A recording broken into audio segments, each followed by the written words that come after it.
vortex. I can't see you, but I know you're there.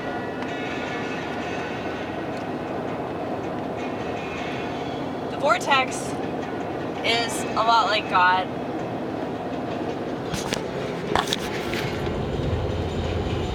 People worship the internet.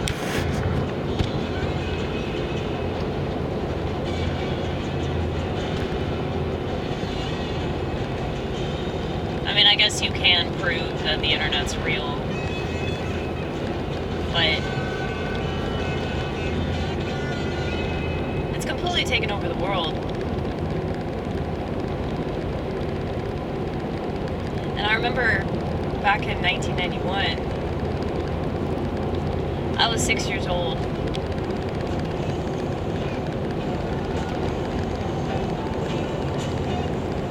And I remember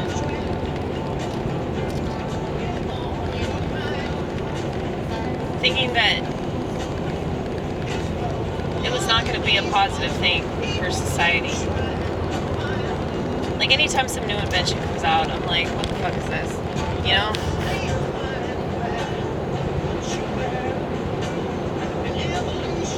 I don't know why people would trust the things of this world. I know I'm a hypocrite because I have my portable CD player. It also has an AM, FM stereo. AM, FM radio. AM, FM radio. My bad. That was the man in my head correcting me. He does it often. So,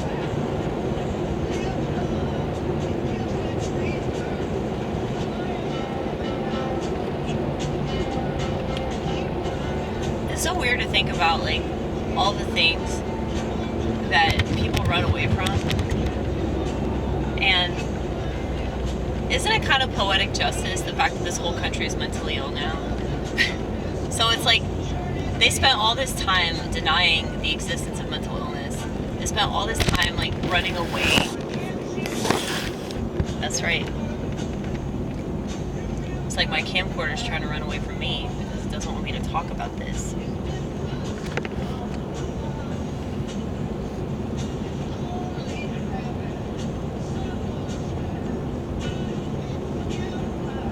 See, people think you're crazy if you don't want to go along with the world. They think you're crazy if you don't vibe with society and you don't agree with the decisions that society makes. And I know that a lot of people, if anything happens with this channel, and let's say I got famous, let's say people started really paying attention to me, which would be unsettling, okay? I don't like any kind of attention. But when the whole world is paying attention, that's just so strange. It's so strange that people want that. You know, people are so insecure that they're willing to say or do something that's so outrageous, put it on the internet in hopes that they go viral, in hopes that everybody in the world knows who they are. Where is that? That's fucking sick. This is a sick society. And so for people to try to downplay any of this, like, it's the slightest bit normal that everywhere you go, everybody's just watching TV all the time and interacting with bots. It's just so strange.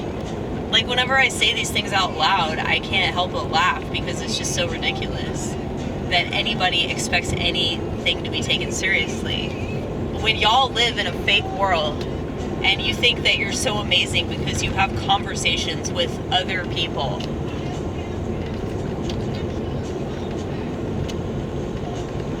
Macaulay Culkin, Home Alone. So crazy. Basically, all these people that do podcasts, all these people that are, like, capitalizing on how everybody's, like, stressed out and everything's falling apart. it's like, it just reminds me of psychiatry, you know?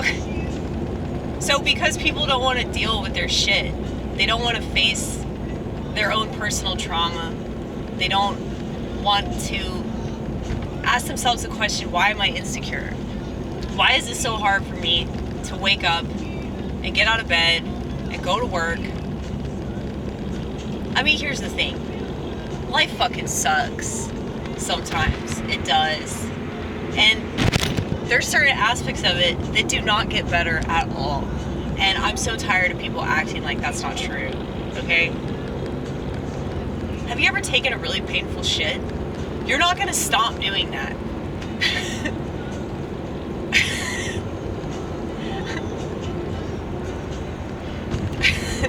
It's true. And there's so many things about life that are really, really painful. And you just have to endure it and go through it.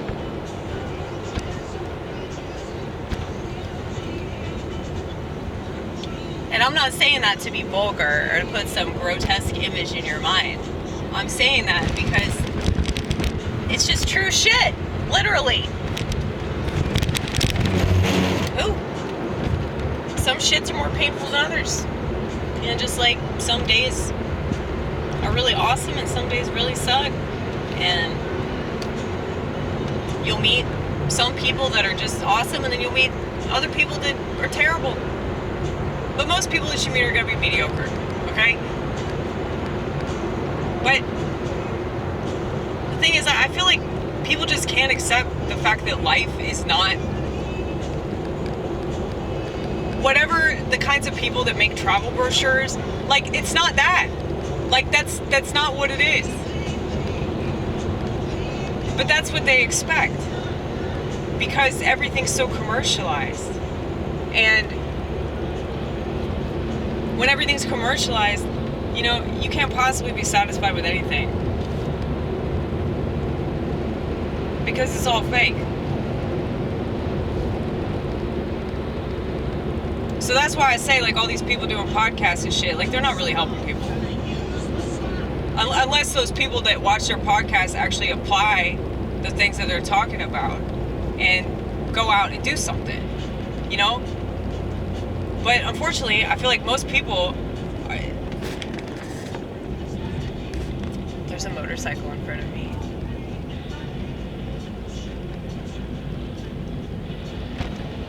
I don't want to hit this guy.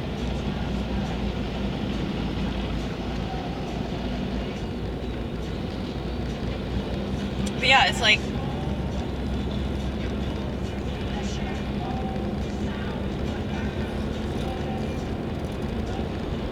people are pretending that they're, like, trying to help other people, but really it's about them, like, making money off of these problems. These are opportunists.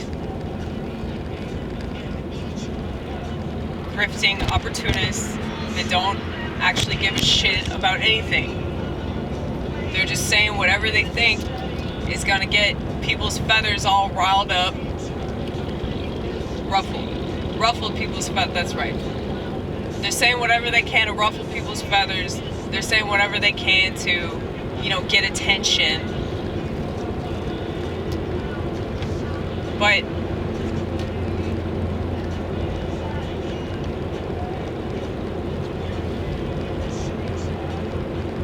you know, I wouldn't just say follow the money.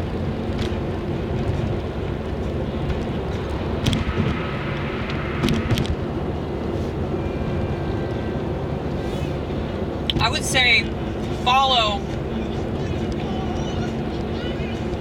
like, what direction that person is going in relation to, like, the things that they say.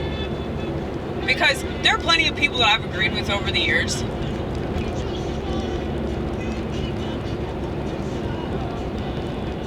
But it's like, it doesn't matter if I agree with somebody, you know? They could be a total shithead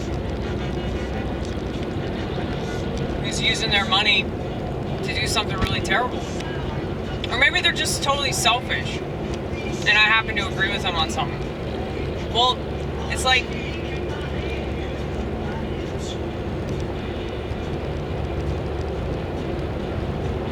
if that person isn't like doing something positive.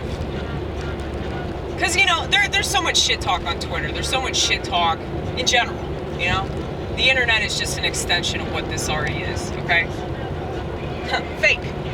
But, yeah, whenever you see people talking shit, though, like, if you follow the tweet,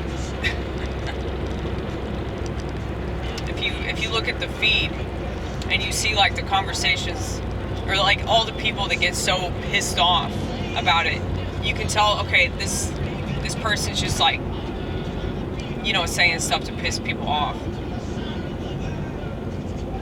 But then there are people out there that, like, legit, like, try to say stuff to, you know, make people think, or hope to change somebody's behavior for the better. I'll be honest with you, I have a really, really difficult time navigating in this world. Because of the fact that everybody is communicating in a way that I fervently disagree with.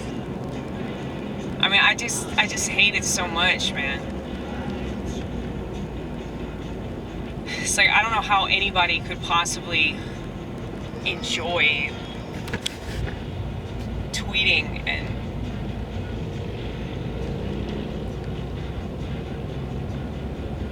I mean, you remember, like, MySpace? Do you remember back when Facebook first came out?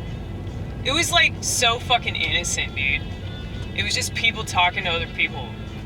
Or, like, people, like, legit trying to promote something they were doing, like some art project, some fucking band they were in, you know? And now it's just like, I'm gonna cancel you. Like, that's what the internet has turned into.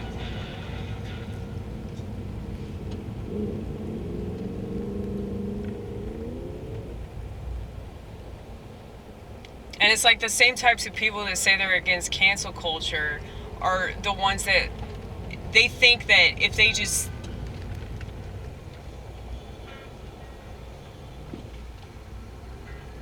don't talk about something, that it'll just go away. Or like if they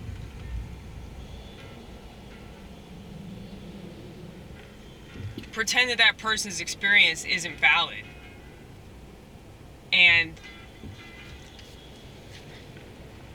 oh, I'm not going to use your pronouns or whatever the fuck. Like, personally, I really don't understand, like, how something like pronouns is so fucking controversial. But, you know, if you think that, oh, I'm not going to call this person the name that they want to be called, like, if you think that that's actually, like, helping things, like, you're taking one for the team by, you know, I'm not gonna like pretend that this person is whatever they want to make believe. Like, I get it. Like, you have a point, but nobody's gonna get it. You know, like, I'm just saying, pick your fucking battles, dude. Like, there's certain things that just ain't worth it to me. And there are a lot of conversations that, you know, let me see if they can let me. Wonder if they'll let me go. Let me go. Let me go. Let me go. Let me go. Let me go. Let me go. Please let me go. Please let me go. He waved. He waved, and so I waved. But anyway, yeah. So. It's like, that's the thing with people on the internet. Like, they don't know how to pick their battles. They don't know how, whenever they see something, they don't know how to go, I'm not going to comment on that. I'm going to move on. I don't need to comment. I don't need to give my 2 cents. My 2 cents is not that important. You know? People do not know how to do that. And if they do, they could have fooled me. Because of the shit that they're saying that's so fucking unnecessary, dude. And that's the thing about it. That's why I fucking hate the internet so much. Because it's just this constant, unnecessary jibber-jabber. And life is already like that. Life is already filled with unnecessary small talk about stupid bullshit. Like, this world would be so much better off if people couldn't talk, you know?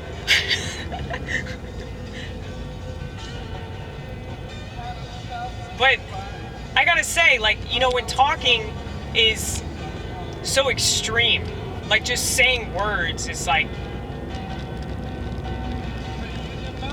it seems to be like such an extreme activity these days, you know? Because those that are capable of having a conversation have to make their whole career that very thing. And then, as you know, there are plenty of people that are not capable of that and are really, really angry at those that are, okay?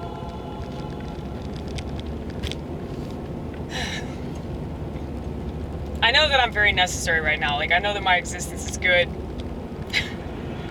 Because it's so contrary to, like, everything else. So, you know, the contrarians are always very, very necessary in every generation. But because I'm a contrarian, that's why, if anything ever happens, I feel like it's gonna take a while, you know? I mean, I've been doing YouTube for like 7 years now. And you know, I see people that do YouTube for like 2 weeks and they blow up. And the reason why they blow up is because it's the algorithm, but it's also because they're saying something that's popular, okay? I'm not. I'm saying break your smartphone. Get rid of your social media. Stop communicating in the way that you've been communicating, because it's not real communication. All that you're doing is proving Bill Gates right, okay? They do it all the time and they don't see it because, like, when I was an alcoholic, I was so knee deep in my addiction that, like, I couldn't see a way out of it. I couldn't see, like, I mean, I knew that it was destructive. I knew that it was really, really bad. But I couldn't imagine, like, not having that. Not, like, being drunk, like, the majority of the day. Because it was such a huge part of my routine. And I just accepted that about myself. I accepted the fact that I was self-destructing. I accepted the fact that I was probably going to die because of booze. And I feel like that's where people are at. Like, oh shit, who's that? Is that my Jew? It is my Jew! That's my Jew! Okay, I gotta take this call, but I'll be back.